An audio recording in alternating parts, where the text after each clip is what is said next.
Welcome to the Chris Collector Show, the ultimate vodcast for growing your collecting skills through online video. If this is the first time you are hearing the word Kris, a Kris is a traditional, asymmetrical double-edged dagger exclusively unique to the people from the Malay archipelago. My name is Khairi Johari, better known as Pak Jofe, the Kris Collector from Singapore, and you are watching the Kris Collector Show. This channel is dedicated to helping you develop a healthy collecting habit and learn how to profit from the latest collecting trends, reviews, and helpful guides. On today's episode, I am going to be answering some questions posed by new enthusiasts to this hobby. Why I am doing this on video? Simply because I have noticed a pattern in the line of questioning. These questions keep on repeating itself. Many a times, it's the same old set of questions that I received in my inbox from different people. So, for ease of future reference, I will address it in one video today, once and for all. So, if you are interested to know what are the commonly asked questions that I will be addressing today, then this episode is definitely for you. So, without further ado, let's roll the intro and get on with the show. Do I need to powder my nose or something? Good? Do I look good? Skills and Okay, hi guys, and welcome to the Kris Collector Show. I hope you are all in good health and high spirit always. We are at episode 5 of the Kris Collector Show. Things are getting exciting. Firstly, I would like to thank all of you for being part of this journey. A little over 2 weeks ago, this channel met the minimum requirements to qualify having a custom YouTube URL. I humbly thank all of you pioneer subscribers who have subscribed to this channel. Thank you very much for the support and subscription. I look forward to grow this channel and community together with you. Your support ensures the success and continued growth of this channel, and hopefully will provide future generations a reference point on all things Kris related in Singapore. Also, I would like to thank all who have provided specific feedback and suggestions for improvement, especially from the previous episode where feedback was given with regards to the audio for that video. My understanding it was rather soft. I do apologize for that inconvenience. Another invaluable lesson learned in my journey with YouTube. Always check your microphone connections before hitting that record button. What happened in that recording session was that I failed to realize that my microphone was connected to the wrong input jack. End up the audio was being recorded from the inbuilt camera microphone instead. I did my best to improve the audio quality in post-production, and that was the best I could do to salvage that audio. Moving forward, such failures will be redundant as I have now set up an additional recording media as a backup in case the situation repeats again. It is always a good plan to have a redundancy set up in anticipation of technical failures. Now, before I start to ramble away, let's get on with today's presentation. Today, I am taking this opportunity to share and answer a set of questions I have received recently from Brother Siswan Muhammad Ali. He wrote, Assalamualaikum Tuan. Waalaikumsalam warahmatullah. I am interested to own a Kris. That's good for you. As a total beginner, not so much as a collector, but just to own a piece of Malay heritage. I was hoping to ask you for advice to look out for what is a good Kris to buy, where to buy, etc. I am also particularly interested about how Malay ulama view the Kris. Would love to find out more. Terima kasih. Thank you, Brother Siswan, for this question, and I will do my best to address your query in today's video. Firstly, as a beginner, I would suggest you start by watching the very first episode in my channel. Links in the show notes below. Or it should appear somewhere right here. This will provide you with the most critical need-to-know information before you decide to get your first quiz. Regardless the reasons why you intend to get a quiz, there's fundamentally two schools of thought. Why people collect quizzes can be split into two separate camps.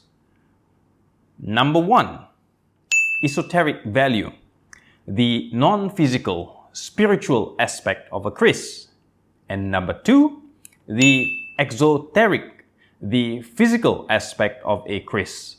There are also those who gives emphasis to both aspects as a collecting criteria. The first category of collectors, those focus on the esoteric, the spiritual prowess of a quiz. For me, I do not fall into this category of collectors. The spiritual aspect of things are beyond my realm of interest and expertise. So anything related to such subject is beyond me. I am more aligned towards the belief that good things comes to good people. Reflect introspectively and you will know yourself better. And ultimately, the proverbial saying, your vibe attracts your tribe, holds true. Life is amusing. Most often, it appears unfair. We don't always get what we want, but we do get what we deserve. So, if you are leaning towards the aspect of collecting, be comforted with the notion that when you know you are a good person, naturally, good things will make its way to you. I am more interested on the exoteric artistry of the quiz. The art, style, and science of the quiz that can be measured, demonstrated, and quantified, and also replicated. It is much easier to appreciate a collection when you can feel and touch it in your hands. An added side note, I am a devout monotheist. I only believe the only power is that of the Almighty Divine God. Anything else is beneath Him and has no rights to dictate over the destiny of man. Hence, I collect quizzes more for their artistic and historical value. All else is beyond me. A good, well-made quiz has an appeasing and calming effect to your psyche. Hence, why art becomes therapeutic in nature. Looking at good artwork is therapy for the mind and soul. My advice to you, Brother Siswan, study more on the subject, consult more reputable collectors, and when possible, handle good examples in your hands.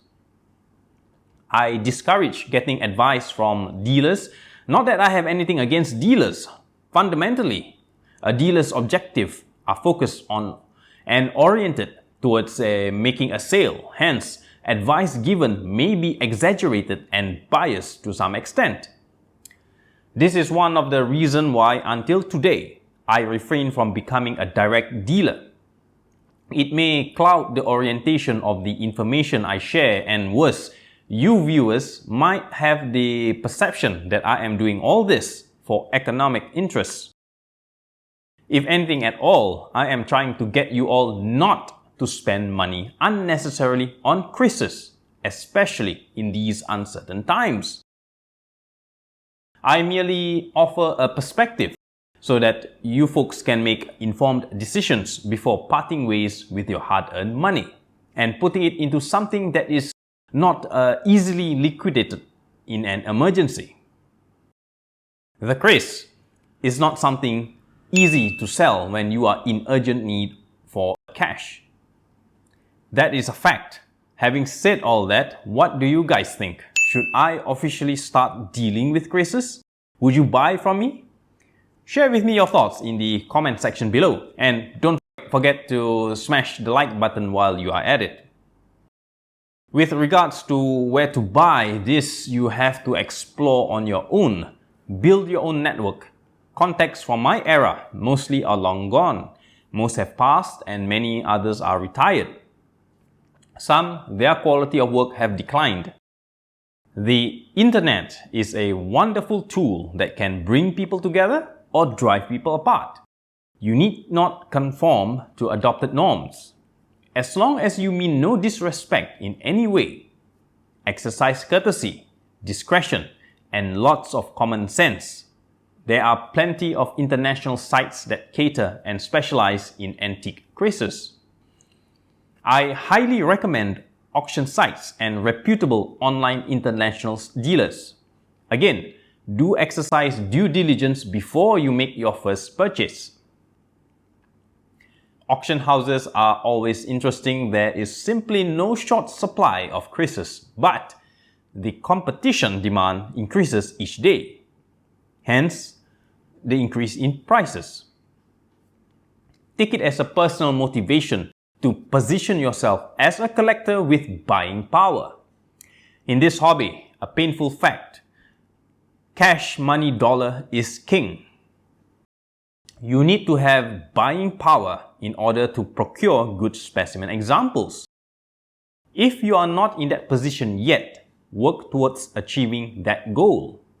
Don't settle for something cheap up front, but in the long run holds very little value. If you are custom commissioning your pieces, make sure you document the process end to end. Who is the maker, the place it was made, the year, etc.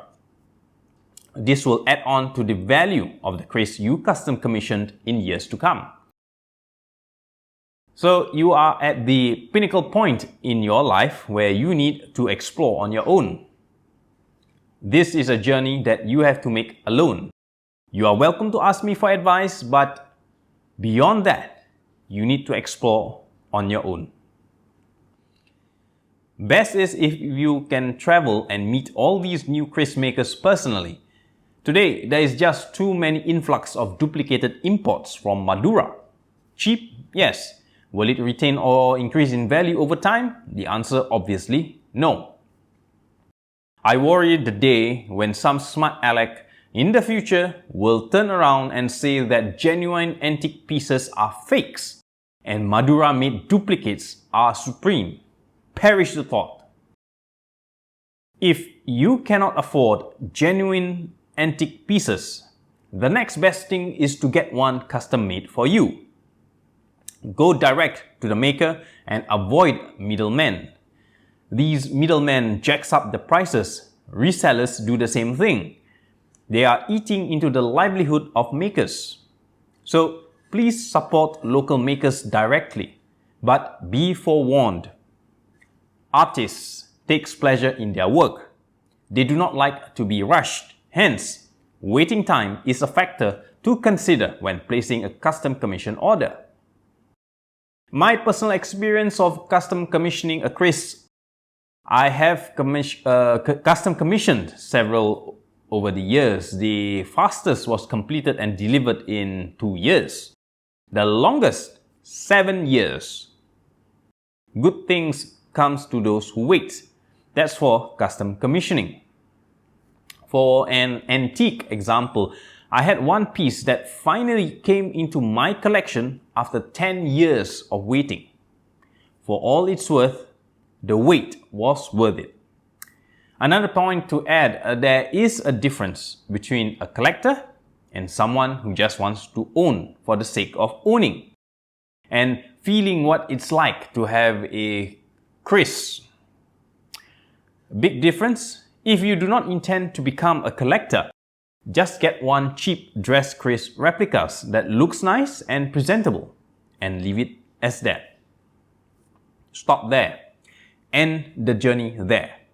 Don't waste time asking in-depth questions about the kris anymore because it would be meaningless.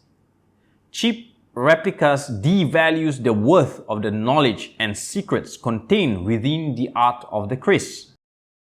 I put it bluntly, if you cannot afford the real thing, you don't deserve the knowledge.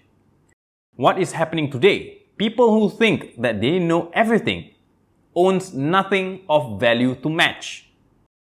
That's the problem with the kris community today. Fakes and cheap duplicates have flooded the market. That's why if anyone asks me if I have any licensed dealer to recommend in Singapore, my answer is none. Go figure. Moving on to the next question. What are the views of Malay Muslim ulamas on the Kris? For the sake of non-Muslim viewers, ulamas are the religious authority of the Islamic faith. There are countless lectures and sermons related. They are all over YouTube. To me, culture and religion are distinct and separate from each other. Religious practices over time becomes culturalized. As long as clear-cut religious practices that contradicts the practice of your adopted religion and are not consciously carried out knowingly, that contravenes with your religious beliefs, there is no harm and will not be detrimental to your faith. Hence, going back to my earlier statement, I collect krises for its exoteric nature. I appreciate them as a work of art and I take pride in the history of Malay material knowledge and culture. Nothing more. Dabbling with the esoteric nature of the kris, on the other hand, borders on a knife's edge. As a Muslim, there is no greater and unforgivable sin than shirk, idolatry. I do not believe that a kris on its own, without guidance from human hands, can cause harm to me and others. Period. Man is the greatest devil behind all mischief here on earth. So, if your intentions of keeping a kris is in respect to being proud of your heritage, there is absolutely nothing wrong with that. Once again, to Brother Siswan, thank you for your set of questions. I hope I have answered your questions. If you still require further clarifications, please feel free to leave your comments below. Likewise to the rest of you viewers, if you have any queries or doubts, please feel free to leave me a comment or DM or PM on any of my social media pages. Someone will respond, be it myself personally or my trusted admins. We have come to the end of today's episode. Thank you for watching till the end. I hope today's video adds value to you and that you have learned something from it. I look forward to reading your feedback in the comment section, so please feel free to comment. If you like what you have watched today and feel that more useful video guides are required, please show me your support by clicking the like, subscribe and bell notification icon. So, until we meet in the next video, this is Khairi Johari, better known as Pak Jofe, the Kris Collector from Singapore, snapping out. See you in my next video. Bye bye.